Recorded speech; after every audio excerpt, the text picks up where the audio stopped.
It's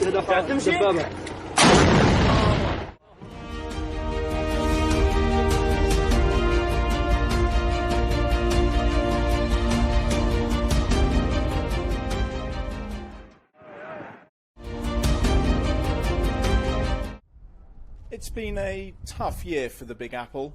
More than 3.5 million people are estimated to have left the city, at least temporarily.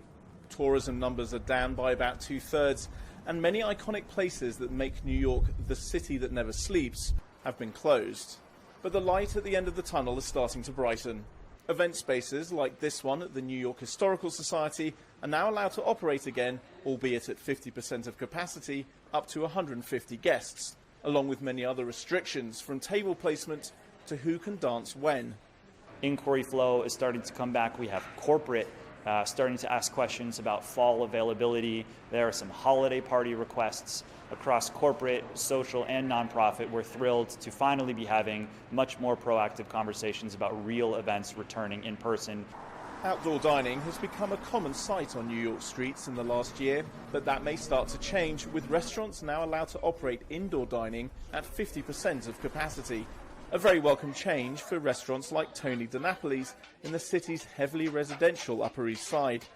However, elsewhere around town, the change is of little benefit if there aren't enough people to fill the newly available seats.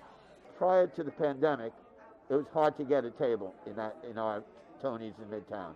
Very, very popular, very active restaurant. You know, almost a 350-seat restaurant and busy every night. And we had to close it for almost 9 months. It's heartbreaking. Smaller, family-owned type restaurants may struggle to see any benefit from the increase in indoor dining capacity because of social distancing rules. They can't survive on 50%, most of them. With the potential boost to restaurants comes the news that live performance venues such as Broadway theatres can start operating again on April 2nd, but at 1/3 of capacity, with a limit of 100 people indoors or 200 outdoors. That was something of a surprise to New York's live venues, and many will be unable to take advantage of the lifting of restrictions until summer or fall. The date that has been given us is much sooner than most theaters have the capacity to respond to. Our artists are not vaccinated.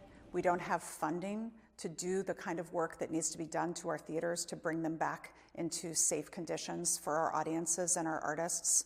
Artists need to rehearse. The latest lifting of restrictions has come as a welcome relief to many New Yorkers.